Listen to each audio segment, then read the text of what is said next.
3, 3.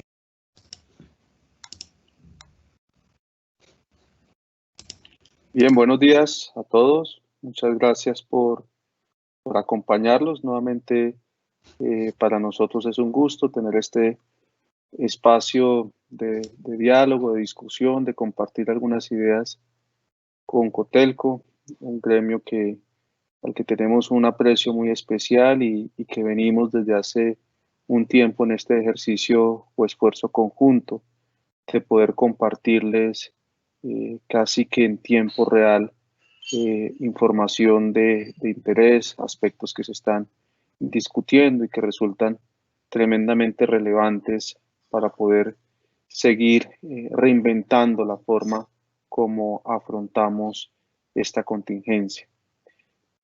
Para el día de hoy vamos a tener en esta mañana un diálogo muy importante en torno a las alternativas laborales que están de alguna manera dentro del menú de opciones de cara a un próximo proceso de reapertura gradual de nuestras operaciones. Eh, Desafortunadamente, o dentro del contexto que queramos valorarlo, el presidente de la República ayer anunciaba sobre la prolongación en el momento en que se permitirá el transporte tanto aéreo como terrestre, no solo a nivel internacional, sino a nivel intermunicipal. Y de alguna manera eso tendrá, desde luego, un impacto directo en ese momento en que nos estamos imaginando la apertura gradual de nuestras operaciones. No obstante, es pertinente, y lo vamos a ver hoy, que desde ya estemos trabajando en ese plan, en esa estrategia de cómo vamos a adaptar ese proceso de apertura a una realidad sin duda cambiada.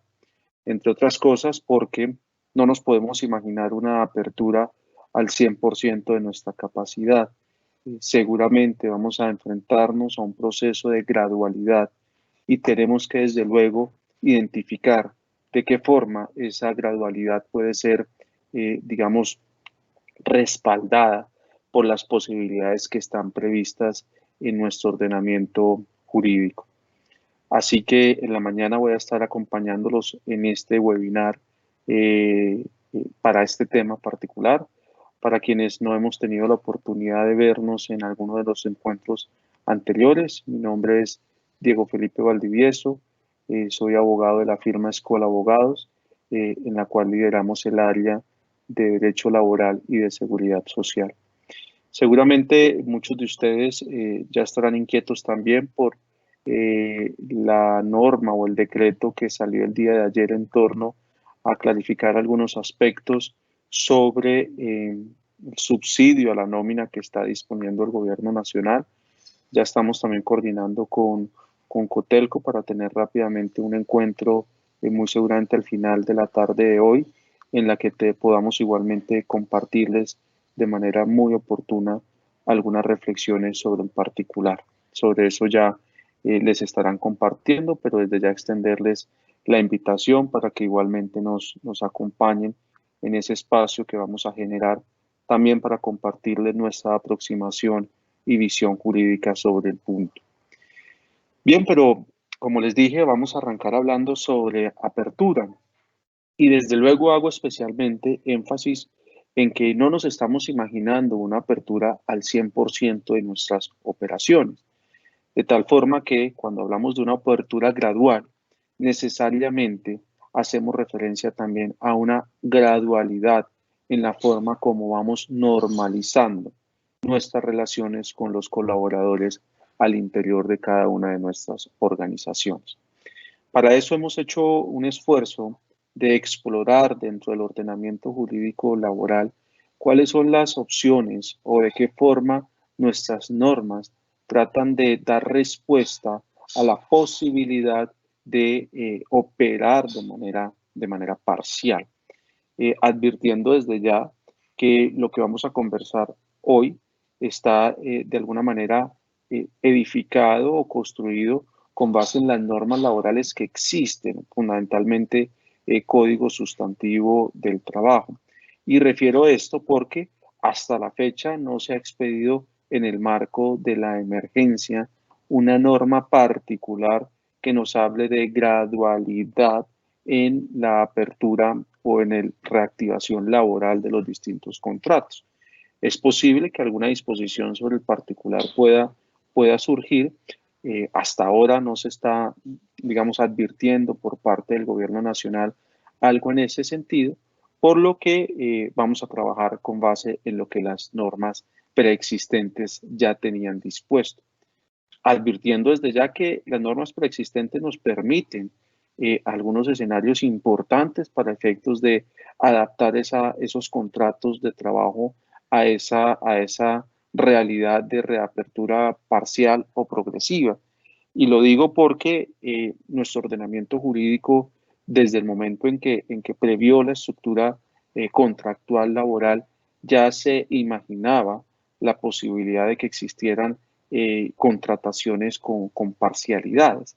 Y en eso queremos hacer un especial, digamos, matiz, puesto que es bastante común y ustedes lo han escuchado recientemente en varios medios de comunicación, en algunas columnas de opinión, que en teoría se reclame de la necesidad de una norma laboral que permita contrataciones o realidades contractuales parciales.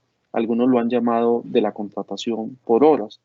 Ahí queremos, de manera muy clara, advertir que esa demanda de una norma laboral que contemple parcialidad en la contratación, en realidad es una demanda que desconoce que ya el ordenamiento jurídico colombiano contiene las disposiciones necesarias para que ello pueda materializarse. Y de eso vamos a hablar precisamente durante la próxima hora. Lo que sí definitivamente tenemos es una falencia a nivel de las normas de seguridad social, que no han logrado encontrar la forma para adaptar su estructura de cotización y pago de aportes a una realidad parcial o fraccionada de contrato de trabajo. En otras palabras, lo que nosotros vamos a tener que convenir y acordar con nuestros trabajadores, ya tenemos los insumos normativos necesarios para poderlo ejecutar. Lo que vamos a tener es un peso especial en que las normas de seguridad social no han logrado entender o adaptarse a esa realidad contractual parcializada, de tal forma que si bien vamos a poder adaptar nuestras reglas contractuales, hasta que no haya una disposición gubernamental o normativa sobre el particular, vamos a tener un peso de unas realidades de seguridad social que por lo menos siempre nos van a obligar a hacer aportes con base en el salario mínimo legal. Entre otras cosas, hay un aporte para que tengamos presente como gremio, y es que dentro de las normas que debemos tratar de impulsar, que sean expedidas dentro de este proceso de emergencia, es tratar de incentivar para que el gobierno nacional de una vez por todas entienda e identifique que existe una limitación en las normas de seguridad social para adaptar los aportes a la seguridad social precisamente a esas realidades parciales y que se puedan expedir las reglamentaciones que sobre el particular resultan necesarias. Pero esa es la historia de la seguridad social. Pero la historia de la relación contractual con nuestros trabajadores, como les insistimos, ya existen en nuestro ordenamiento jurídico los insumos necesarios para que desde ya empecemos a estructurar, empecemos a edificar la estrategia de parcialización de esas realidades contractuales, teniendo en cuenta que el grueso de las personas que estamos aquí interactuando en este espacio, hemos identificado que nuestra apertura se realizará de manera progresiva por razones de ocupación, por razones de protocolos de bioseguridad, etc. Pues bien, dentro de ese enfoque vamos a hablar de tres aspectos particulares. Dos de ellos que están enfocados en el tema salarial. ¿De qué manera adaptar las reglas salariales a una estructura de trabajo parcial?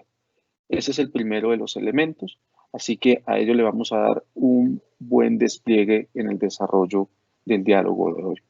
Y el tercero de los elementos sobre el cual vamos a conversar está en relación con la adaptación de la jornada, Porque hasta ahora, digamos que todos tenemos en la cabeza que yo puedo reducir jornada, eso es correcto. Pero el tema no está únicamente en el concepto de reducir jornada en cuanto a número de horas, sino también en cuanto a la forma como distribuyo o como de alguna manera ejecuto esas horas laboradas reducidas. Es muy distinto decir que 24 horas de la semana o un medio tiempo me lo voy a gastar en 4 horas diarias durante los días de la semana, a decir que el mismo medio tiempo me lo voy a gastar en 3 turnos completos de 8 horas a la semana. Eso ya tiene un alcance por lo menos práctico distinto, porque para muchas de nuestras operaciones la estructuración de turnos de 4 horas puede resultar, digamos, complejo, traumático, costoso, con un desgaste importante. Pero observen ustedes que yo puedo tener el mismo alcance de medio tiempo, pero con turnos completos. 8 horas un día, lunes, 8 horas el miércoles, 8 horas el día viernes, por ejemplo, y tengo el mismo alcance de las 24 horas. Eso vamos a hablar más adelante, pero de eso se trata hoy, de que podamos entender cuál es nuestro campo o margen de acción que nos permite nuestras disposiciones laborales en materia de poder adaptar esas realidades contractuales que se imaginaron un negocio operando a una ocupación específica y que finalmente estamos ahora operando a una ocupación en la que vemos desde luego una disminución con un aumento progresivo y también progresivamente podremos ir adaptando esas realidades para ir haciendo los ajustes que cada uno de los momentos vaya demandando. Bueno, el primer punto es sobre el tema del salario. Y de manera particular queremos refrescarles la idea de la libertad en la estipulación salarial. ¿Y por qué decimos refrescarle? Porque nuestra, digamos, práctica ha de alguna manera generalizado ciertas estructuras de pago y tal vez la estructura de pago más general es la denominada sueldo. Cuando ustedes escuchen la expresión sueldo, estamos haciendo referencia a una estructura de pago por unidad de tiempo a razón de pago mensual. Es decir, que si yo digo que mi sueldo es de 1.000.000 de pesos, estoy haciendo referencia a un pago por unidad de tiempo equivalente a los 30 días del mes. Pero hay muchas más posibilidades detrás de ello, que la norma igualmente lo permiten. Si solo hiciéramos referencias a unidades de tiempo, pagos por semana, pagos quincenales, pagos por jornales diarios o incluso pagos por horas, que son alternativas que están previstas y contempladas dentro de nuestro ordenamiento jurídico. Pero además en esas reglas de estipulación de la libertad salarial, no es el factor tiempo el único criterio válido al momento de generar una condición de cómo calculo el salario, sino aparecen otros componentes en los cuales sin duda vamos a tener que, digamos que esforzar un poco nuestra capacidad de imaginación, porque como estamos tan anclados al modelo de pago de salarios por tiempo, pues nos cuesta de alguna manera poder identificar otras formas de estipulación de la remuneración. Desde luego habrá unas industrias o algunos negocios donde más factiblemente puedan contemplarse este tipo de realidades, otros donde tal vez nuestro escenario de acción no tiene tanta apertura en el menú de posibilidades, pero no quiere decir que no podamos hacer un esfuerzo para tratar de identificarlos a ellos. Pues bien, todo esto se edifica desde el artículo 132 del Código Sustantivo del Trabajo. Ese artículo ustedes lo han leído muchas veces, pero tienden a leer la segunda parte del artículo, no la primera parte del artículo. ¿Y por qué digo que lo han leído muchas veces? Porque en este artículo 132 es donde encontramos las reglas sobre salarios integrales. Así que cuando ustedes buscan dónde está contemplado en el ordenamiento jurídico el salario integral, lo vamos a encontrar en la segunda parte del artículo 132 por una adición que sobre el particular hizo la Ley 50 del año 1990. Pero hoy no quiero que miremos la segunda parte, quiero que miremos la primera parte del artículo 132. Primera parte que está contemplada desde inicios de la expedición de nuestro Código Sustantivo del Trabajo, que hacía precisamente una invitación al siguiente. El empleador y el trabajador pueden convenir libremente el salario o en sus diversas modalidades como por unidad de tiempo, por obra o a destajo y por tarea, etcétera, pero siempre respetando el salario mínimo legal o el fijado en los pactos, convenciones colectivas y fallos arbitrales. Arranco por la última expresión para que eso lo tengamos muy en cuenta y especialmente aquellos hoteles o empresas que tengan reglas convencionales o fallos arbitrales, pactos colectivos, una convención con un sindicato o un fallo arbitral, pues recordar que cuando se analizan este tipo de aspectos tienen que necesariamente irse a mirar los compromisos que ustedes hayan establecido. ¿Por qué? Porque ahí ustedes pudieron haber previsto algunas reglas que superen las condiciones que de alguna manera contemplan la ley. Por ejemplo, no es extraño que algunas empresas hayan pactado un salario mínimo superior al legal y hayan establecido bajo ninguna circunstancia ningún trabajador podrá devengar en el mes menos de tanto valor. Pues si eso fuera así, pues encontramos un ancla, encontramos un peso que nos limita la movilidad o la flexibilidad dentro del escenario un poco de creatividad y de invención al que vamos a invitarlos con el alcance de esta norma como tal. Entonces, arranco por advertir que no tengo el conocimiento de sus convenciones, de sus fallos arbitrales, de eventuales pactos colectivos de trabajo, y en ese sentido decirles que si tienen alguno de esos instrumentos, tienen que necesariamente traerlos a estas reflexiones para efectos de mirar en su conjunto si resulta posible y en qué alcance implementar alguna de las opciones que nos vamos a estar imaginando. Pero hecho su comentario, volvemos entonces a la pepa central del artículo. Y la pepa central del artículo es la siguiente. El empleador y el trabajador pueden convenir libremente la forma del salario, la modalidad del salario. Y la libertad es bastante amplia, porque nuestro ordenamiento jurídico, en términos generales, trae como regla que son las partes las que definen las modalidades y condiciones y criterios de causación del salario. Que en la práctica nos hayamos acostumbrado solo a una de ellas, el sueldo, no quiere decir que se haya inhabilitado la libertad de estipulación a la que hace referencia el 132. De hecho, es tan libre que si ustedes exploran con detalle las normas sobre salario, van a encontrar que el ordenamiento jurídico se metió en una escala salarial, que es el salario mínimo legal. Pero de ahí para adelante, le digo a las partes, estipulen ustedes las reglas que quieran establecer, pero incluso con una precisión. Y es que el ordenamiento jurídico colombiano no ha hecho la tarea completa en materia de salario mínimo legal. Y digo que no ha hecho la tarea completa en materia de salario mínimo legal porque el único salario mínimo que está regulado en nuestro país es el salario mínimo a un factor de tiempo. Por eso cuando ustedes hablan de salarios mínimos legales, siempre traen de presente la jornada de 8 horas diarias, 48 horas a la semana, 244 horas mes. ¿Por qué? Porque el salario mínimo que nosotros hemos establecido está definido para ese tipo de, digamos, de pactos salariales convenidos por unidad de tiempo. Es decir, que siempre que nosotros con el trabajador tengamos una condición de tiempo, el trabajador tiene que cumplir una jornada, tiene que cumplir un horario, pues vamos a tener acá de presente el marco de referencia del salario mínimo legal. Pero nosotros no tenemos salarios mínimos legales para actividades por destajo, por obras, por tareas, porque ha sido una labor que nuestra norma no ha visto la necesidad de desarrollar, tal vez entre otras cosas por el poco uso que se les ha dado a estas posibilidades que están aquí contempladas. Pero en ese sentido, lo que quiero recordar, o lo que queremos recordar, es que ustedes con sus trabajadores tienen libertad de estipulación del salario en distintas modalidades.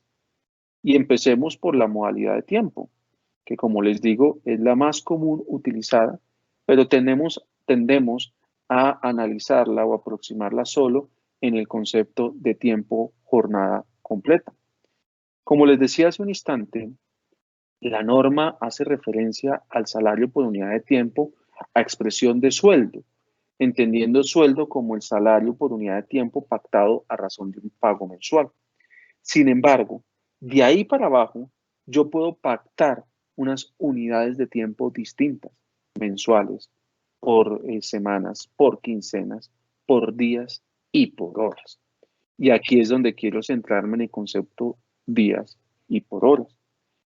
Uno de los elementos que les indicaba hace un instante es que vamos a ver cómo otra vez empieza a aparecer, y hace 15 días un dirigente de un partido político sacaba una columna en un medio de comunicación donde decía, ya es hora de que se legisle y se permita la contratación laboral por horas. Y ahí lo que hay que responder es que esa hora se cumplió desde hace más de 60 años. Desde los años 1950 en Colombia es permitida la contratación por horas. Y hay sectores que han estado más afines y más cercanos a esas posibilidades. Ustedes de pronto lo han estado en personales de fines de semana, en personales que se contratan para ciertos eventos. El sector de restaurantes desde hace mucho tiempo implementa los esquemas de contratación por hora. ¿Por qué? Porque la norma nuestra en materia de salario por unidad de tiempo siempre sigue un criterio de proporcionalidad. Recordarán ustedes en el primer encuentro que hicimos, cuando hablamos de las medidas laborales en tiempos del COVID-19, que advertíamos sobre la posibilidad de hacer reducciones de salario pactadas si esa reducción se acompañaba de reducción de tiempo o de jornada. Ahí aparecía el concepto de proporcionalidad, que es precisamente el que en estos momentos quiero resaltar. Entonces, válidamente, nosotros podemos modificar nuestros contratos de trabajo para tener una estructura, si fuera por unidad de tiempo, de pago con una condición distinta, no el sueldo mensual, no necesariamente la quincena. Puedo trabajar por jornales o puedo trabajar incluso por pactos de horas diarias. Ahora bien, aquí tengo que hacerles una advertencia y un cuidado. Todo salario tiene que tener incluido dentro de su fórmula de cálculo lo que tiene que ver con la remuneración del descanso dominical y festivo. Sobre esto, nosotros no tendemos a ser como tan detallista, porque cuando hablamos de sueldo, la propia norma dice que en el sueldo está incluido los pagos dominicales y festivos.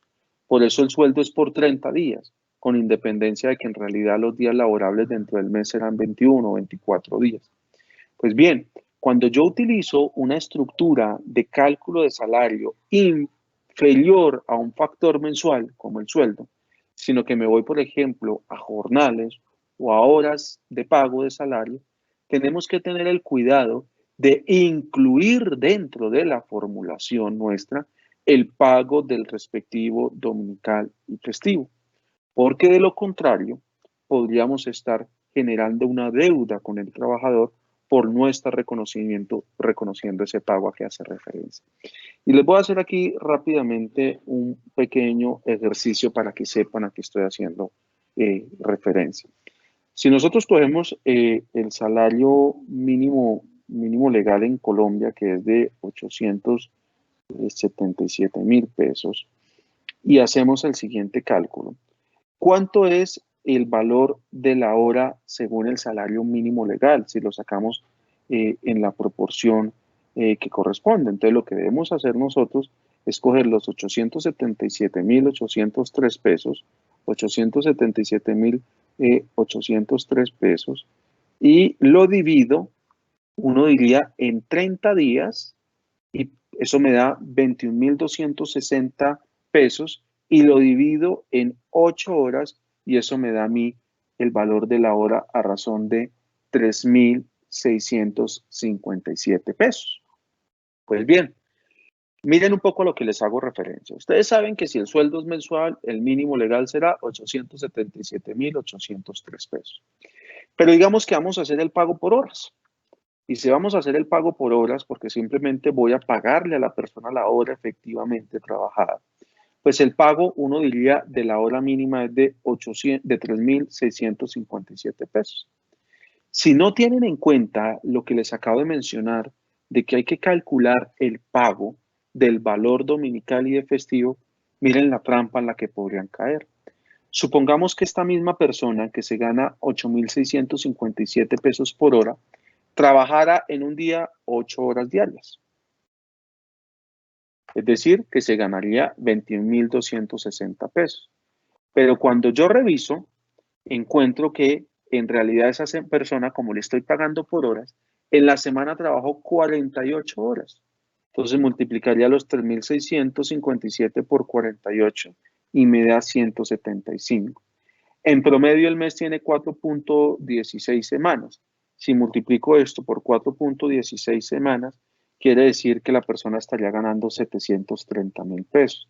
Y hay algo que no cuadra. ¿Cómo así que habiendo trabajado 48 horas a la semana durante todas las semanas del mes, solo se gana 730 mil pesos? Cuando si el salario, si hubiera sido pactado en razón de sueldo, sería 877.803 pesos, trabajando la persona exactamente el mismo tiempo. Pues el tema es que en este modelo de pago así, por unidades de tiempo, hora, si yo solo me dedico a pagar la hora efectivamente trabajada, no estoy pagando no estoy pagando el descanso dominical o festival que la persona tiene derecho. Esto en una época vimos que fue un error graso en el que incurrieron muchos, por ejemplo, restaurantes, que recuerdo mucho en una cadena de restaurante que tuvimos que hacer una auditoría, hicimos una auditoría y les decíamos, oye, ustedes le están pagando menos a la gente. Y nos decían, pero ¿por qué? Yo estoy pagando el valor de la hora mínima y simplemente yo pago el número de horas de la persona. Si la persona me trabaja 48 horas a la semana, pues pago el valor de la mínima por 48 horas. Y si me trabaja las 4 o las 4 16 semanas del mes, pues pago las 48 horas por cada una de esas semanas del mes. Al final el resultado, 730 mil pesos traído a valor presente. Yo estoy pagando lo que la ley me obliga. Y ahí lo que advertíamos es, no, porque usted está pagando el salario, sí, pero le está faltando pagar la remuneración dominical y festiva. Así que lo que quiero de alguna manera advertirles es que cuando vayamos a estas estructuras de fraccionamiento de las reglas de remuneración, tengo que incluir dentro del pacto la forma para remunerar igualmente los descansos dominicales y festivos.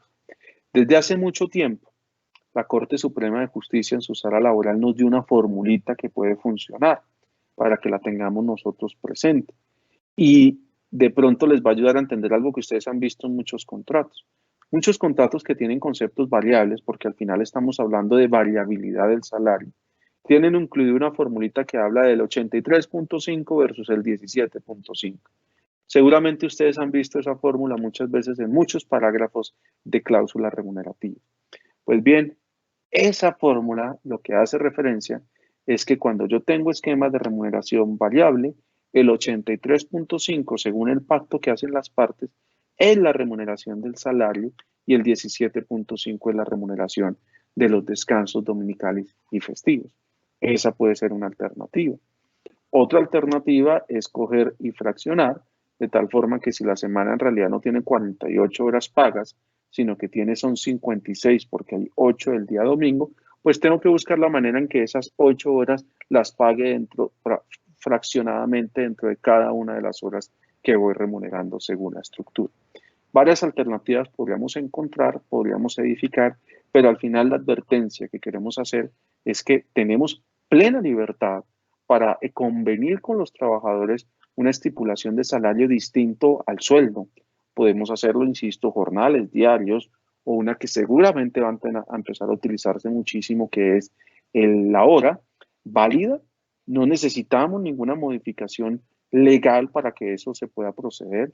Lo único que necesitamos es que las partes lo pacten en su contrato de trabajo y hecho ese pacto en su contrato de trabajo, es importante que tengan en consideración dentro de ese pacto que se debe incluir igualmente la forma de cómo se remuneraría el respectivo descanso dominical y festivo. Es posible que mientras ustedes me estén escuchando, se estén preguntando si ese fraccionamiento, si esa proporcionalidad podría incluso afectar la estructura del salario mínimo legal. Y aquí la respuesta me gusta darla en dos momentos. Uno, técnicamente yo no puedo afectar la estructura del salario mínimo legal, eso es claro. Pero dos, para saber si estoy afectando o no el salario mínimo legal, lo que debo seguir es un criterio de proporcionalidad. Entonces vuelvo y me explico.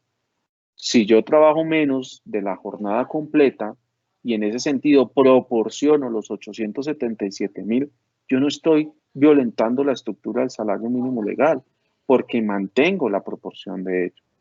Y de hecho, eso lo contempla la propia norma. Aquí quiero adelantarme un par de diapositivas para mostrarles a qué hago referencia.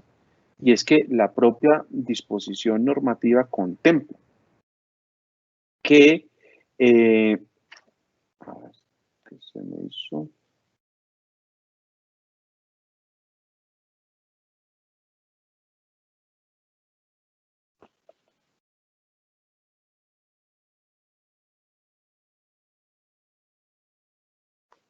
No la transcribí, pero lo van a encontrar ustedes ahí en siguiente del artículo 132, que dice específicamente que la remuneración, cuando se hace un fraccionamiento, tiene que ser en proporción a el salario mínimo legal. Entonces, déjenme un segundo, veo si lo tengo transcrito más adelante, eh, para que tengamos presente. Sí, aquí está el 147. Para quienes laboren jornadas inferiores a las máximas legales y devenguen el salario mínimo legal o convencional, este regirá en proporción al número de horas efectivamente trabajadas, con excepción de la jornada específica de 36 horas prevista en el artículo siguiente.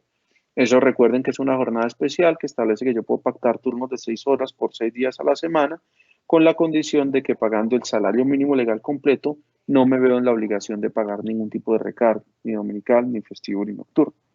Pero más allá de eso, lo cierto es que el artículo 147 expresamente me establece que si yo hago digamos, unas condiciones de fraccionamiento del trabajo a razón de unos tiempos distintos a las jornadas completas, yo no estoy transgrediendo la estructura del salario mínimo legal si adapto la proporcionalidad del pago a las horas efectivamente trabajadas. Entonces aquí quiero insistir mucho que no es un invento nuevo. No estamos pendientes de una reforma laboral para que ello se requiere. Eso es una falacidad, eso es una distracción a saber denominar mal el problema. El problema no es de normas laborales, el problema es de normas de seguridad social, que desafortunadamente frente a una aplicación como estas que dice fracción proporcional, vamos a encontrar el peso que la norma de seguridad social sí me va a decir el ingreso base mínimo de cotización es el salario mínimo legal. Entonces puedo encontrarme con realidades en las cuales yo tengo un fraccionamiento con el trabajador y el trabajador en el mes se ganó finalmente 500.000 pesos, pero la base a la seguridad social tiene que hacerse igualmente sobre el salario mínimo legal. Pero ¿dónde está el problema? No en las normas laborales, no en el código. El problema está en las normas de la seguridad social. Entonces, muy importante que tengamos muy fresco y muy presente este artículo 147, que efectivamente es la disposición que me permite, digamos, ese fraccionamiento de la jornada e igualmente la proporcionalidad del salario. Proporcionalidad que también incluye la estructura del salario mínimo legal. Ahora, el abanico de posibilidades dentro de la libertad de estipulación es muchísimo más amplio. ¿Por qué? Porque no solo me contempla libertad de estipulación en criterios de unidad de tiempo, mes para abajo lo que quieran, mes para arriba no. En eso la norma sí dice que no puede haber ningún proceso o periodo de pago superior al mes. Es decir, el trabajador como garantía tiene una regla mensual, pero de ahí para abajo yo puedo convenir las reglas que considere necesarias. Pero además, como les digo, el abanico de posibilidades es mayor porque me permite también la estipulación de un trabajo por obra, de un trabajo a destajo o de un trabajo por tarea. Es decir, que la regla de salario ya no solo está dada o no se acompaña necesariamente por un factor de tiempo, sino que se puede dar por otro tipo de factores, como sería el de obra, el de destajo o el de tarea, en el que la característica fundamental es que la remuneración se asocia fundamentalmente a, de alguna forma, un resultado o una tarea específica. Hay industrias que en esto tienen una experiencia interesante. Por ejemplo, a nivel del sector agrícola. Allá es muy común encontrar que la remuneración de los trabajadores se da por unidades, hectáreas sembradas, metros lineales de cercas puestas o hectáreas deshiervadas o plantas sembradas. Es bastante, digamos, esta industria está bastante acostumbrada a estos tipos de remuneración. Otras industrias, como por ejemplo el transporte, hace mucho tiempo tuvo que entrar en un proceso de esta naturaleza. ¿Por qué? Porque digamos que toda la dificultad de la red vial colombiana, pues hizo que el modelo de transporte no pudiera remunerarse por tiempo, porque implicaba el pago de los trancones, el pago de la cierre de las vías, etc. Entonces, hace mucho tiempo estos modelos empezaron a migrar a remuneraciones por viajes o a remuneraciones por kilómetros, etc. Aprovecho para hacer un comentario. Existe como cierto uso inadecuado de estas expresiones, porque es muy común escuchar, no es que a mí me contratan por obra y entonces lo que me pagan es lo único que me pagan y no tengo prestaciones, no tengo seguridad social. Eso no tiene nada que ver con esto. Aquí lo que estamos haciendo de referencia es una medición del salario por un criterio distinto al tiempo. Ustedes en el sector de hoteles y lo han utilizado, lo que pasa es que no son conscientes, pero por ejemplo, en las áreas comerciales, cuando hablan de pagos por ventas, comisiones por ventas, esto es un modelo de pago variable en el que básicamente lo que se está haciendo es una remuneración por tarea. Ahora, ustedes me podrían preguntar, pero yo debo en estos modelos de obra o de estajo de tarea garantizar un salario mínimo. Y aquí la respuesta es deberíamos, pero no tenemos salario mínimo para obras o destajos o tareas. Tenemos salario mínimo para unidad de tiempo. Así que la respuesta más precisa sería, depende. Si ustedes le están exigiendo al colaborador que cumpla unas unidades de tiempo, un horario, una jornada, pues efectivamente ahí nos aparece de referencia la regla del salario mínimo establecido en la ley colombiana. Pero si nosotros no estamos haciendo esa exigencia, y como quien dice, existe un desprendimiento al concepto de la jornada, no necesariamente me aparece a mí el peso de esa regla de reconocimiento mínimo del salario mínimo legal. Esto para decir que yo puedo tener estructuras de pagos por obras, por destajos o por tareas, sin necesidad de garantizar unos mínimos de remuneración, siempre y cuando tengamos presente dos cosas. Uno, un desprendimiento del concepto de jornada. Entonces uno tendría que evaluar si efectivamente hay actividades en nuestro negocio que puedan tener un desprendimiento del concepto de la jornada. Uno. Y dos, hay que tener cuidado que el trabajo gratuito en Colombia está prohibido, el trabajo gratuito subordinado está prohibido. Lo que quiere decir es que mi estructura de remuneración por obra o destajo tarea tiene que quedar tan bien edificada que garanticemos que el trabajo se remunera a la persona. Es decir, yo no puedo tener un modelo de remuneración donde diga, solo le voy a pagar un porcentaje cuando la venta entre, se recaude, y no le tengo ninguna otra connotación porque puede pasar que la persona haga su trabajo, concrete la venta, genere la facturación, el cliente haga uso del servicio, pero no pagó. Entonces uno diría, si en ese caso yo no le pago alguna condición de salario al trabajador, pues en últimas él fue que asumió parte del gran o casi que toda la consecuencia por la pérdida que el empleador tuvo en ese concepto. Así que es apenas común que en estos modelos por obra, destajo, tarea, a veces se hablen de gradualidades. Pago tanto si la tarea llega a este momento, pago tanto si la tarea llega a este momento y pago tanto si la tarea llega a este momento.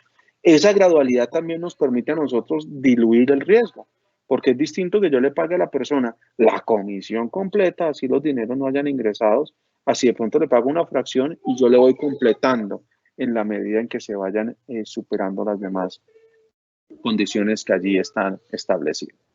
Entonces tenemos unidad de tiempo por obra, a destajo o por tarea, pero lo que quiero realmente enfatizar o queremos realmente enfatizar es el concepto de la libertad en la estipulación.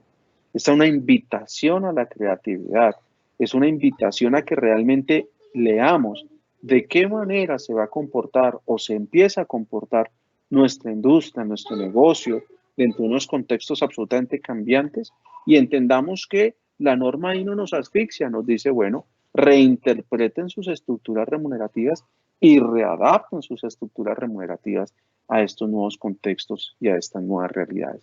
¿Que puedo tener un trabajador que en el mes se gane cero? Sí, dependiendo cómo esté estructurada el modelo. Por ejemplo, si yo tengo una estructura de pago donde lo digo, miro, yo lo que voy a tener con usted es un modelo de trabajo por llamada, en el cual yo lo contrato, usted tiene su seguridad social, pero yo le pago a usted por llamado.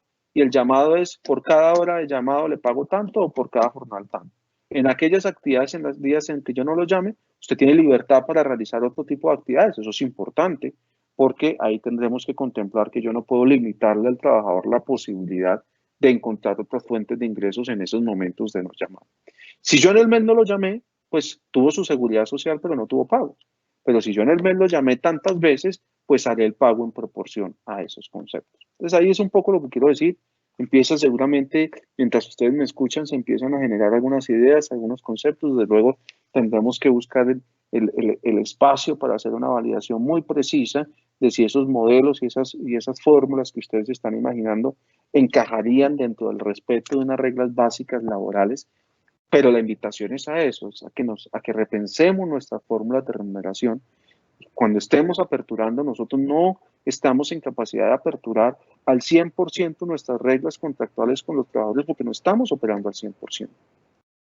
Muchos dirán, no, lo fácil o una alternativa es, si ya no opero al 100, si no opero al 40, pues reduzco mi tamaño al 40, es válido.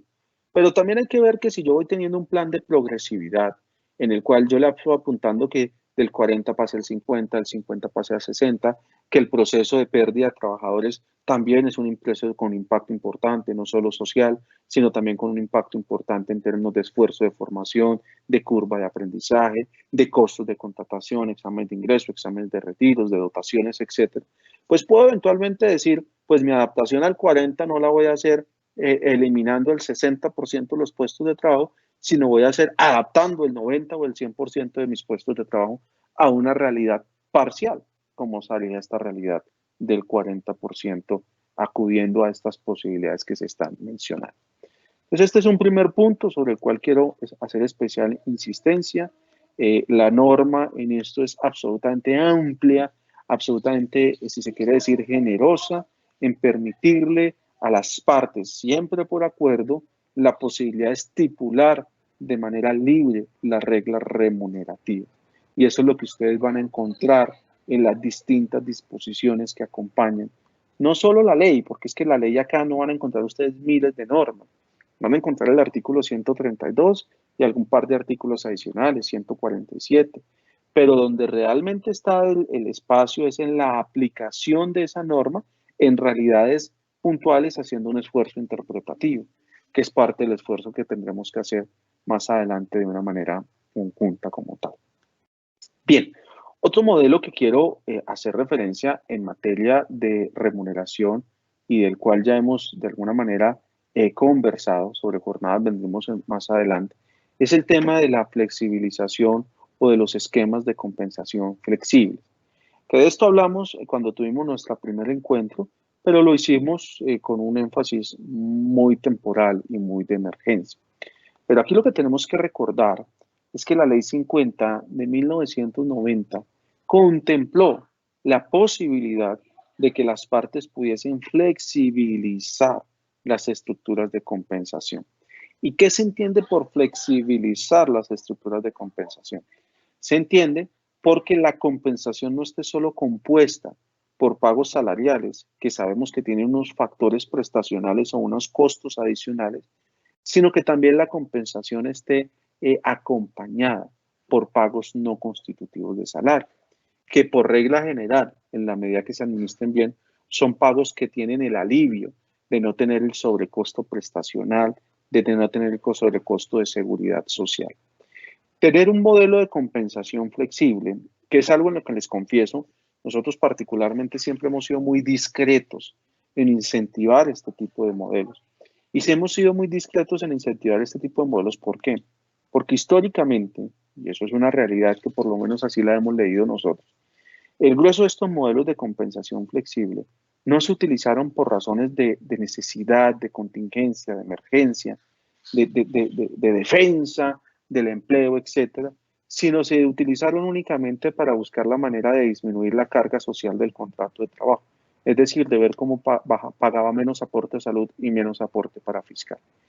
A nosotros ese tipo de modelo de compensación flexible éticamente no nos parece adecuado, no nos parece correcto, porque es una forma de decir que todo mi esfuerzo es solo para disminuirle el aporte al SENA, el aporte al ICBF, para disminuir el aporte a salud, pero en cuanto al empleado y el trabajador, ahí no ponemos esfuerzo porque al trabajador todo se lo compenso por otros conceptos y entonces le hago unos aportes voluntarios y las diferencias en prestaciones se las doy por otro lado, etc.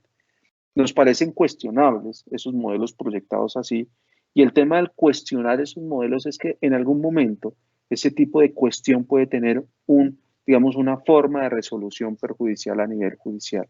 Y efectivamente, seguramente ustedes lo han visto, hay muchas empresas que apostaron a ese tipo de modelos de compensación flexible, después se vieron en complicaciones a instancias judiciales porque encontraron algún juez que tuvo eco o resonancia a alguna preocupación como la que les estamos mencionando. El modelo de compensación flexible de la Ley 50 de 1990 no se hizo para compensar flexiblemente solo para no pagar aportes a salud y aportes para fiscales. El modelo de compensación flexible de la Ley 50 de 1990 se hizo para que haya pagos salariales y pagos no salariales, y los pagos no salariales tengan el efecto no salarial en todo, tanto para el trabajador como para el empleador, para el sistema de seguridad social, prestaciones, etc. En ese sentido, la invitación que sí podemos hacer con una entonación importante es implementen modelos de compensación flexible, pero integralmente flexible. No el modelo de compensación flexible, convenientemente flexible solo a cargo del Estado. Integralmente flexible es un modelo de compensación en el cual el trabajador recibe unos pagos salariales y recibe unos pagos no salariales, que son beneficios o auxilios habituales o ocasionales. Y esos beneficios o auxilios no son salario para ningún efecto. No hagan esfuerzos de buscar cómo le encuentran la comba para que esa parte sí sea salario para lo que corresponde a las partes y no para el Estado, porque esos son los que nos parecen cuestionables y son los que nos parecen que implican perdurar con una sombra de riesgo en la que en algún momento alguna autoridad judicial, administrativa, una UGPP, puede finalmente cuestionarse. Pero si el esquema de compensación flexible es integralmente flexible, la posibilidad de cuestionamiento es menor. ¿Por qué? Porque un esquema de compensación integralmente flexible tiene dos pasos. Paso uno, las partes convienen reducir el salario. Y ya hemos dicho en varios escenarios y foros que son válidos los acuerdos de reducción de salario. No solo en el contexto vigente de una emergencia, sino incluso sin contexto de emergencia. La Corte Suprema de Justicia se ha cansado de decir no sé cuántas veces que la libertad en la estipulación de salario, el artículo que estamos leyendo arriba, permite que las partes pacten el salario como quieran y si quieren disminuirlo, es válido. En este momento, mientras hablo de esto, seguramente a muchos de ustedes les empieza a pasar por la cabeza, pero yo he escuchado que no es válido un pacto en ese sentido porque se están disminuyendo garantías. Eso es mito urbano. Es válido el pacto porque la garantía que establece la norma laboral es la del salario mínimo, pero la acompaña con que de ahí para arriba las partes libremente estipulen sus reglas salariales. Así que un acuerdo de compensación integralmente flexible tiene esos dos pasos. Paso uno, acuerdo de disminución de salario. Punto. Y paso dos, las partes crean unos beneficios o auxilios no salariales. Y no salariales para todo. No con todas esas arandelas que algunas empresas de compensación le ponen para tratar de ver cómo compensan la incidencia no salarial de este pago. Eso es lo que nos parece cuestionable. Y no salarial en todo es que se traten de verdaderos beneficios o de verdaderos auxilios. ¿Qué es un beneficio? Dar más de lo que la ley impone, dar más prima, dar más cesantías, dar una medicina prepagada, porque la ley en ese sentido nos pone unas cargas y yo decido superarlas. Y auxilio es auxiliar, es ayudar al trabajador en unas necesidades preexistentes de carácter social y familiar, transporte, vestuario, alimentación, recreación, vivienda, bienestar, etc. Y en ese sentido, esos pagos no son salarios en la medida que realmente sean beneficios o auxilios. ¿Cómo hago yo para saber si son beneficios o auxilios? Yo les propongo siempre hacer el siguiente test. Paso uno, regla más importante o una regla impajaritable, es que siempre tiene que haber un pacto de exclusión salarial, tiene que haber un documento, un acuerdo en la que se diga que el empleador y el trabajador convienen que ese beneficio o auxilio no constituye salario. Paso uno, siempre tiene que haber.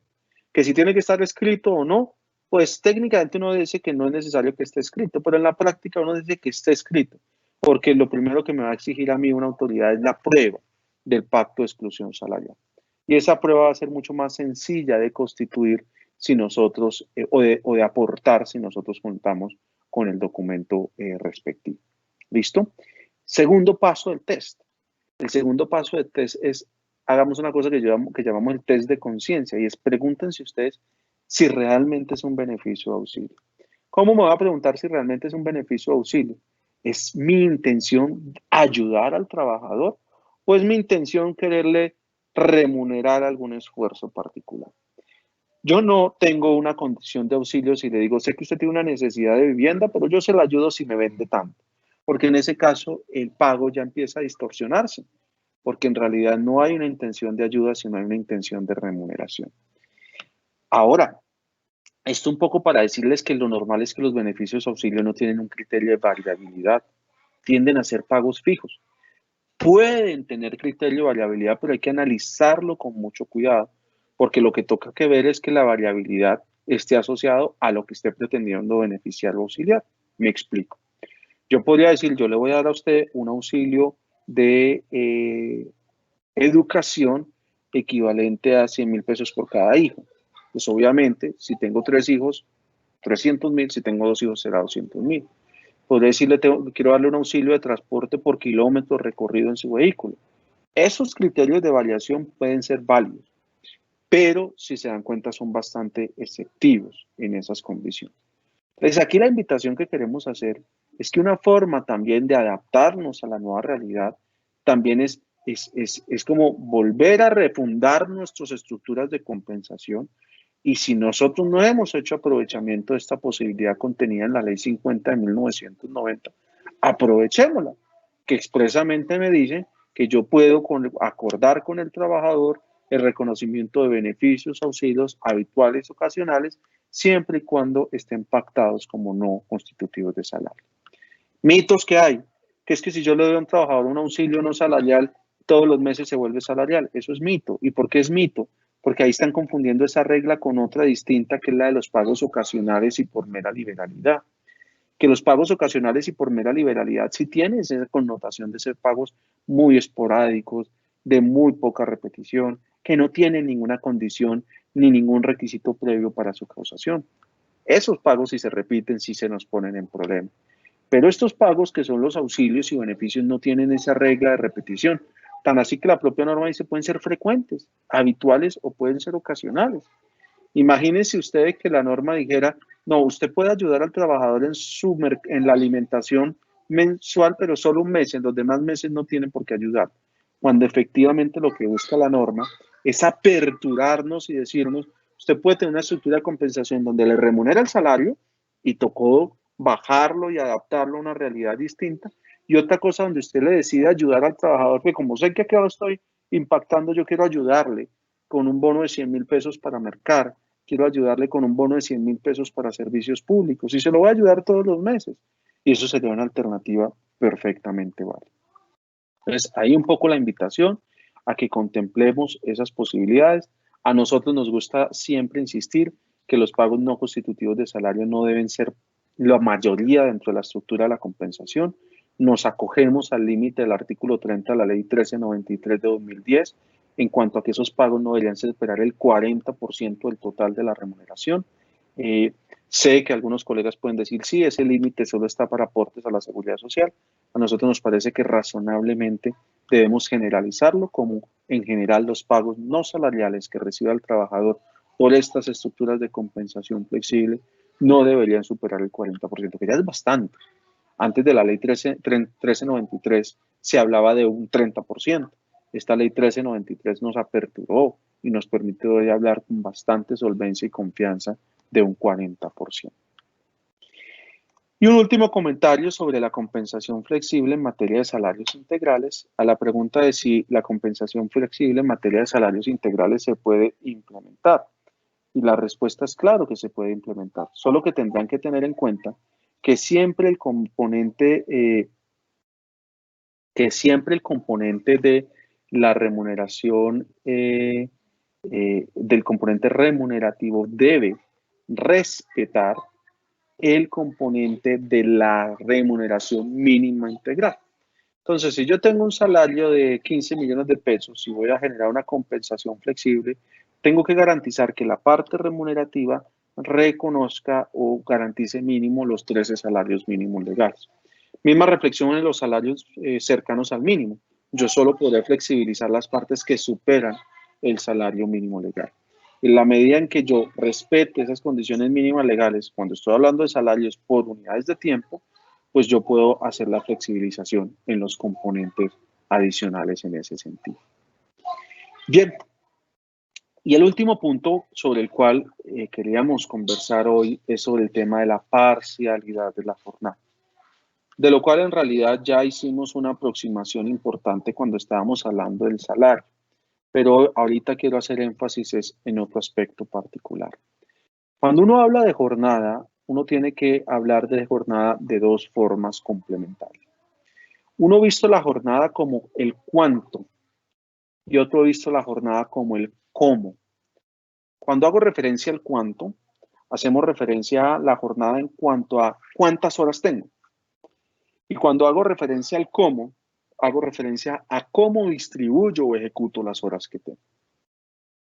En ese sentido, yo sé que yo lo máximo que puedo contratar en el cuánto es 48 horas, pero de ahí para abajo nosotros podemos contratar lo que se requiere. Es decir, si yo solo requiero 24 horas, contrato 24 horas, si quiero 30 horas, contrato 30 horas. Ahora, aquí hay una consideración importante para hacer, y es el concepto de jornada ordinaria y jornada extraordinaria. Porque la norma nos dice a nosotros que la jornada ordinaria es lo que convenga a las partes, y aparte de convenio, la máxima legal. ¿Y por qué este concepto es importante? Porque este es el que me va a marcar el derrotero para determinar la forma como se causan horas extras en una jornada aparentemente reducida. Y esto parece un juego de palabras, pero no lo es.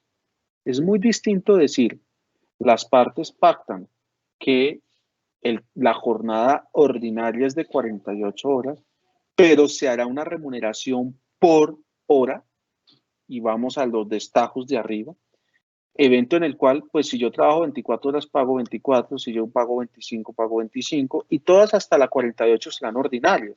Solo cuando supere la 48 será extraordinaria. Eso es distinto a decir, las partes deciden modificar la jornada ordinaria de trabajo, ya no es de 48, sino será de 24, porque en ese caso la hora 25 sería hora extraordinaria y tendría que pactarla con el respectivo recargo. Hay también un llamado para que tengan cuidado y se orienten muy bien al momento de estructurar esos acuerdos, porque no vaya a ser que terminemos generando una contingencia y generemos un mayor costo porque volvamos horas extras, horas que antes no la eran.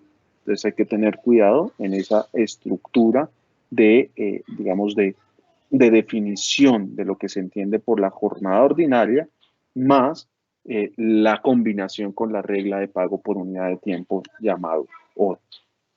Entonces eso es lo primero que quiero importante advertir, y es la jornada en cuanto al cuánto.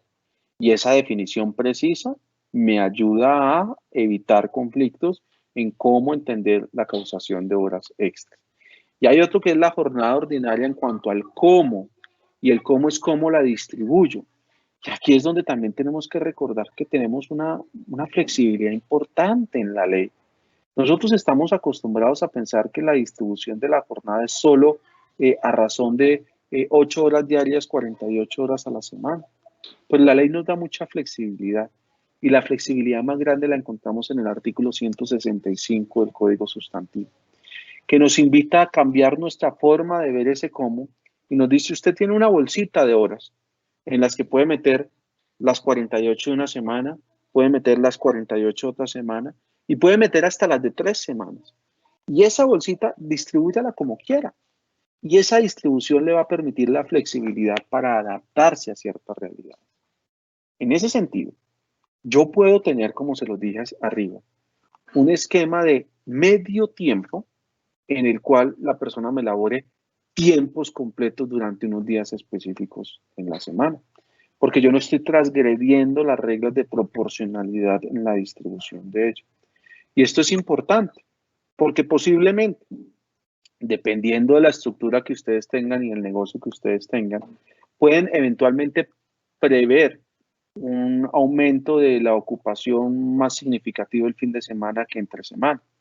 Y en ese sentido yo puedo concentrar el mayor esfuerzo de trabajo de la gente el fin de semana, trabajándome 3 días de 8 horas completos, 24 horas, pero sigue siendo medio tiempo, a pesar de que esté trabajando 8 horas, si las demás días de la semana no está trabajando. Ahora puedo tener 3/4 de tiempo, porque lo otro que yo puedo hacer es ir fraccionando de tal manera que voy es incrementando mi adaptación. Arrancamos con un cuarto de tiempo, es decir, arrancamos con un día, una jornada de un día.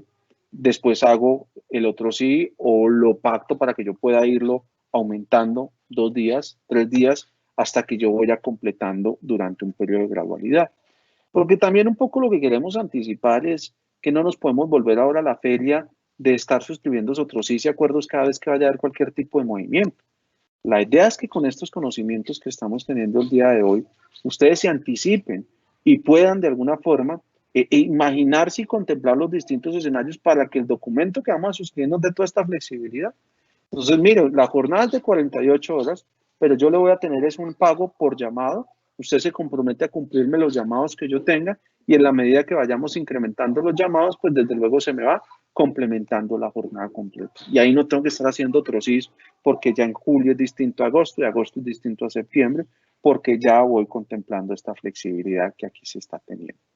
Entonces, muy, muy importante que contemplen esta posibilidad sobre esa aproximación de entender que cómo se distribuye la jornada es bastante flexible, porque me permite, combinando esta regla con las reglas de salarios que dijimos arriba, me permite específicamente poder generar estas adaptaciones que van a ser más que necesarias.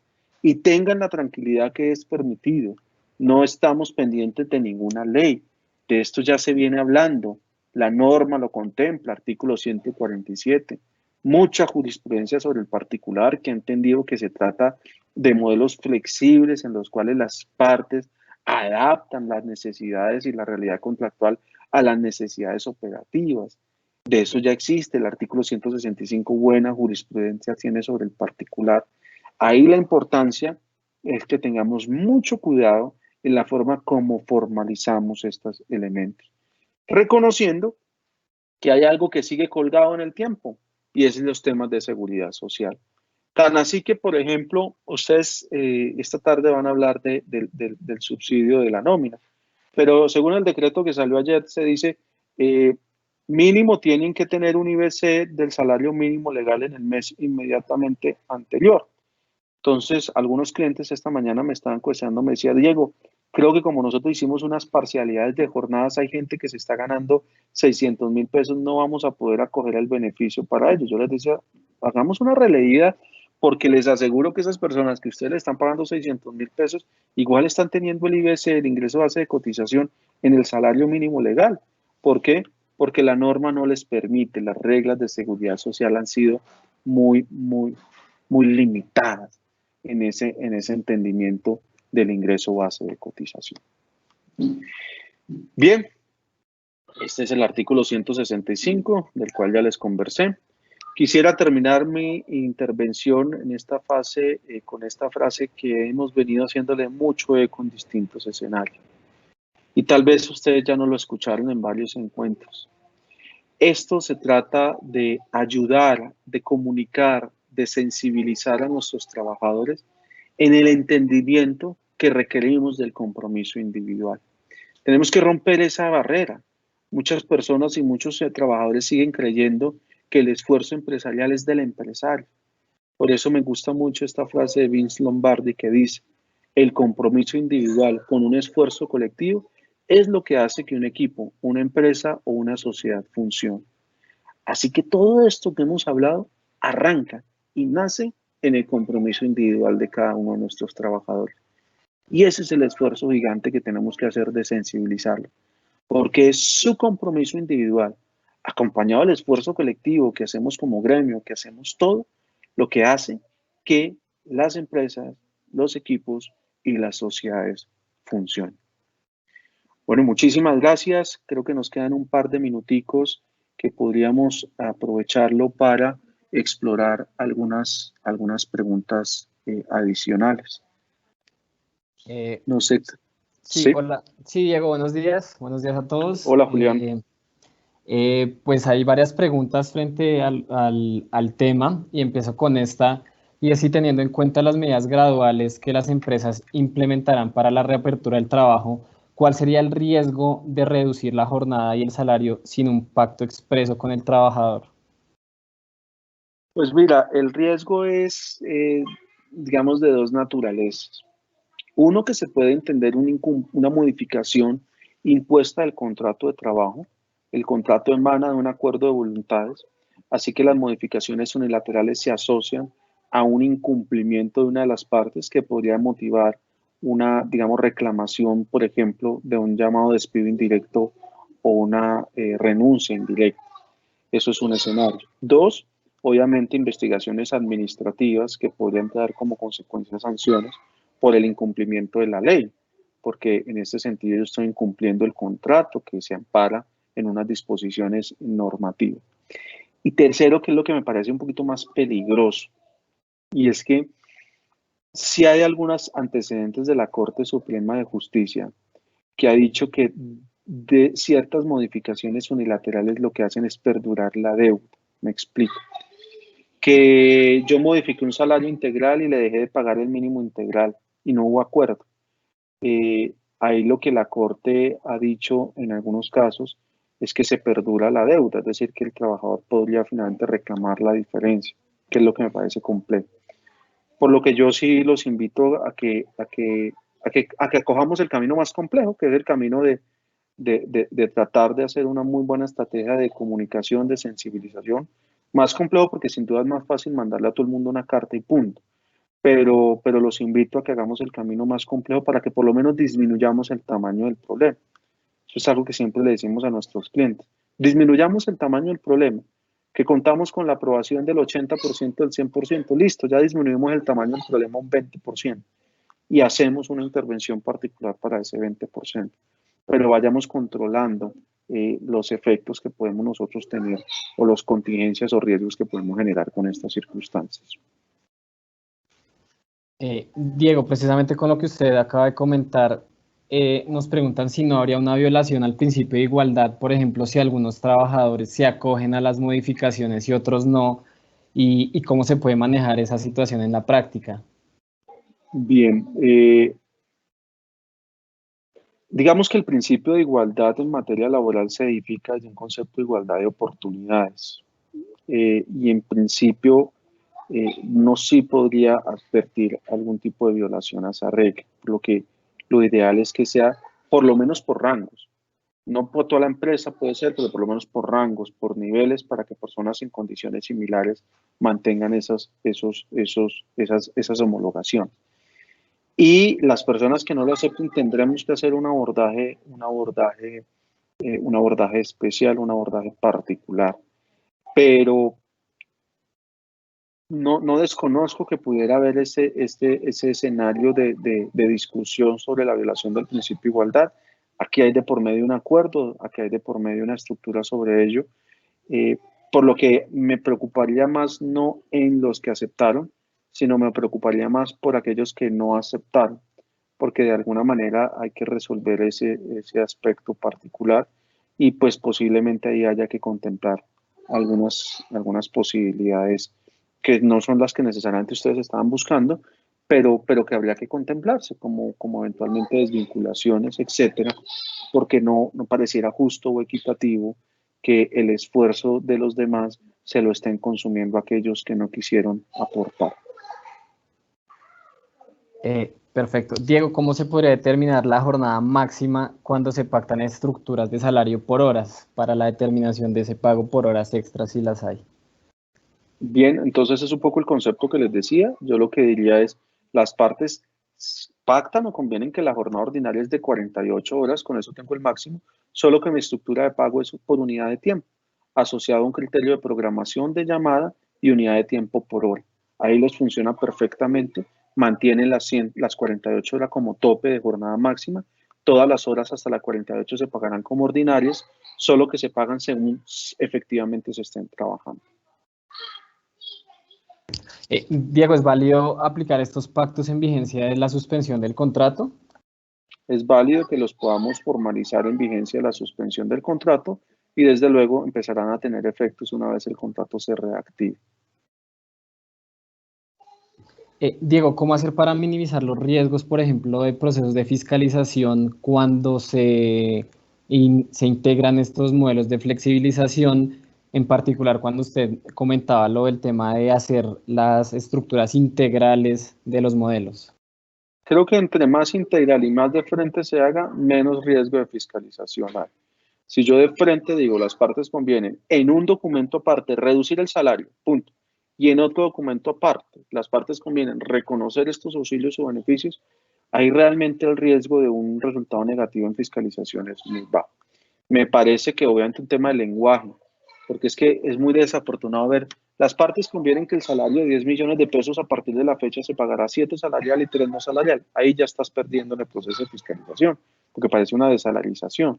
El lenguaje es muy importante, las partes convienen reducir el salario, revisar el contrato, reducir el salario, punto. Y otra cláusula o en otro acuerdo, las partes convienen reconocer estos auxilios o beneficios. Pero para mí, además del lenguaje, del cuidado y de expresar muy bien estos dos momentos distintos, reducción de salario y beneficios auxilios, otro elemento que es absolutamente fundamental es la integralidad del acuerdo de flexibilización. No caigan en el error de solo mantener como no salario el pago no salarial para efectos de los aportes a la seguridad social. Esto hay que integrarlo completamente porque ahí es donde definitivamente las autoridades van a generar un mayor cuestionamiento. Perfecto, Diego. Diego, hay una pregunta recurrente y es si pronto puede aclarar un poco más el tema de la regla de la Sala Laboral de la Corte Suprema del 83.5 con el 17.5, si esa regla es válida cuando se pactan salarios por horas, por ejemplo. La regla del 83.5 y el 17.5 es la regla que desde hace mucho tiempo, para desde los años 80, la Sala Laboral de la Corte estipuló como regla de remuneración de los salarios variables. Entonces, cualquier estructura salarial variable, ustedes pueden establecer que el salario variable está compuesto un 83.5 del componente remunerativo y un 17.5 del componente de compensas, de pago de dominicales y de festivos. Ahora, la pregunta es muy válida y es, ¿un pago por unidad de tiempo, por hora, se entiende variable?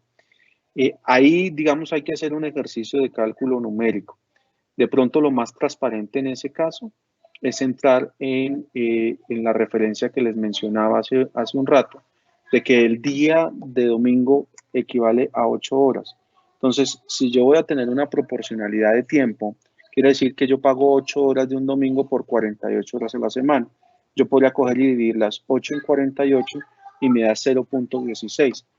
Ahí lo que yo podría hacer es pagar la hora y pagar un 0.16 de hora adicional para remunerar ese domingo festivo. Entonces, era lo que les decía, ahí tenemos que en cada caso entrar y mirar y hacer los cálculos y las proyecciones para que no nos quede incompleto. Yo quedo tranquilo con que ustedes se vayan advertidos de que hay que incluir la remuneración del domingo festivo, pero dependiendo de la forma como lo vayan a estructurar, miraremos si nos funciona el 83.5 o si nos funciona más una regla como la que les estoy mencionando. El problema de la regla, la gran garantía que tiene el 83.5 es que en el cálculo que hizo la Corte incluyó la remuneración de los festivos también. Mientras que si yo calculo de esta forma, como les estoy indicando, me toca mirar cada semana si en una semana hay un festivo o si en una semana no hay festivo, porque me puede variar la regla del 0.16 que les estoy mencionando. Muy particularmente para que la 83.5 funciona, es un terreno seguro, es un terreno que la Corte ha avalado, pero sí advierto que tenemos que revisarla en cada uno de los modelos de acuerdo a los criterios que se vayan a implementar. Diego, para aquellas compañías que tienen vigentes convenciones colectivas o pactos colectivos, ¿cuál sería el riesgo de hacer el pacto de esas estructuras salariales cuando, por ejemplo, en la convención del pacto se establece que hay un salario mínimo para esa compañía en particular? Pues el primero es que yo tendría que en la estructura de compensación flexible respetar el salario mínimo de esa compañía en particular, es decir, que podría entrar a flexibilizar los componentes que superen de ese salario mínimo convencional pactado. Eso es lo primero.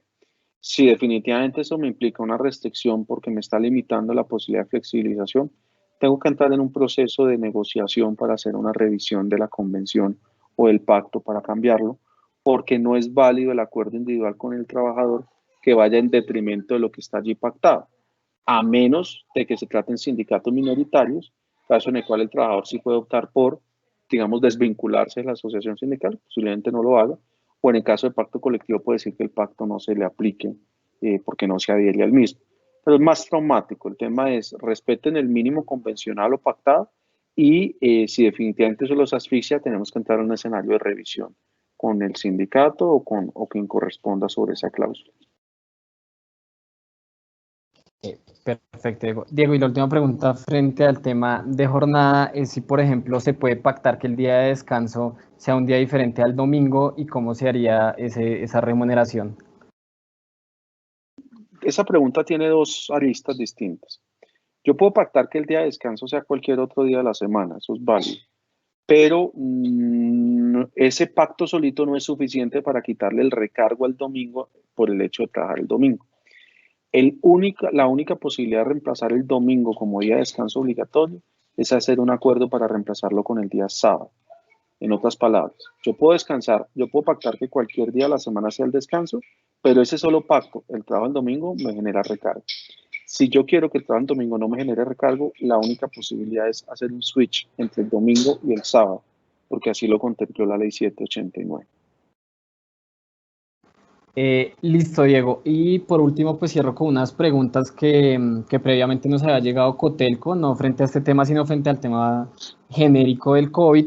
Y pues son preguntas muy puntuales, Diego. La primera es si se puede terminar un contrato a término fijo mientras está suspendido ahorita en la pandemia. ¿Me repite, Julián, que se me fue ahí la señal?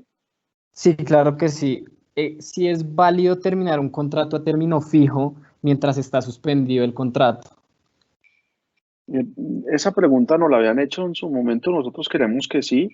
La suspensión del contrato no cambia el término de vigencia pactado, razón por la cual desde que se cumpla la regla de preaviso sería válido. Listo. ¿Y qué pasa en el caso que en vigencia de la suspensión una persona se incapacite y se vence el término fijo? ¿Cuál sería el riesgo, por ejemplo, de terminar ahí ese contrato en la Ahí sí incapacidad? tenemos que entrar, ahí sí se tiene que entrar a evaluar si esa incapacidad pudo haber generado una regla de estabilidad laboral reforzada, caso en el cual en esa ponderación de derechos terminaría primando la estabilización por encima del término fijo pactado. Entonces, sí hay que entrar a valorar de qué tipo de incapacidad se trata, si es una circunstancia que pueda traducir en una limitación funcional y sustancial para poder desempeñar el cargo contratado. Y en ese caso, sí se podría, en ese caso sí tendríamos que advertir que estaría llamado a prevalecer el fuero. Perfecto, Diego. Y termino con esta pregunta de cuáles son sus recomendaciones para la reapertura de funciones de ciertos trabajadores. Por ejemplo, algunos hoteles están pensando en llamar a algunos trabajadores, a otros no. ¿Cuáles serían sus recomendaciones para determinar cuáles ya pueden empezar a asistir pues, directamente a ejercer sus funciones y otros no? Pues yo creo que aquí tenemos que armonizar un poquito con todas las reglas sobre bioseguridad. Está claro que la condición de emergencia va a acompañarnos hasta finales del mes de agosto, por lo menos en lo que tiene que ver con disposición normativa, pero en términos generales la coexistencia con este riesgo se va a mantener por mucho más tiempo y la posibilidad de que este tipo de medidas se nos vayan prolongando es real. Entonces, yo creo que hay que acompañarnos un poco con las reglas de bioseguridad, perfilar un poco a los trabajadores digamos, priorizar a aquellos que van a tener menos limitación y menos riesgo para poder desempeñar sus labores. Entonces, hay unos ejercicios que los protocolos ya vienen orientando en cuanto a perfiles, etcétera, para esos efectos. Listo, Diego, perfecto. Ahí le aclaramos a toda la audiencia que todas estas preguntas respecto al programa de beneficios de subsidios esta tarde tendremos otro evento en el que aclaremos todos estos temas. Es una conferencia exclusivamente frente a los programas. Y pues en este orden de ideas agradecemos a todos ustedes, a todo Cotelco y a Claudia nuevamente por su atención y a Diego por su tiempo. Vale, Bueno, muchísimas gracias. muchísimas gracias a todas las personas que se vincularon a esta conferencia. Por supuesto, nuestros agradecimientos y reconocimientos mutuos para el Grupo de Abogados Escola, en esta oportunidad muy puntualmente al doctor Diego Valdivieso, sobre el cual nos han enviado varios chats internos, doctor, expresándole su admiración y la claridad en todos sus temas, exponiendo también un agradecimiento por el apoyo del doctor Julián. Y bueno, como bien lo anotaba el doctor Diego Valdivieso, en las horas de la tarde, abierto para todo el público, tendremos el encuentro laboral específicamente sobre el tema del apoyo, del programa del apoyo al empleo formal. Les estaremos en breves momentos enviando por todas nuestras redes sociales el link para esa conexión. Doctor Valdivieso, nos están pidiendo nuevamente los datos de Escola y el contacto de ustedes. Se los enviaremos también y quedó, creo que en la primera filmina que usted nos presentaba. De todas formas, también les estamos indicando que esta conferencia queda disponible también para todos ustedes, para que la puedan compartir o repetir a todos en cualquier momento. Muchísimas gracias desde Cotelco para Grupo Escola y para todos los que estuvieron presentes.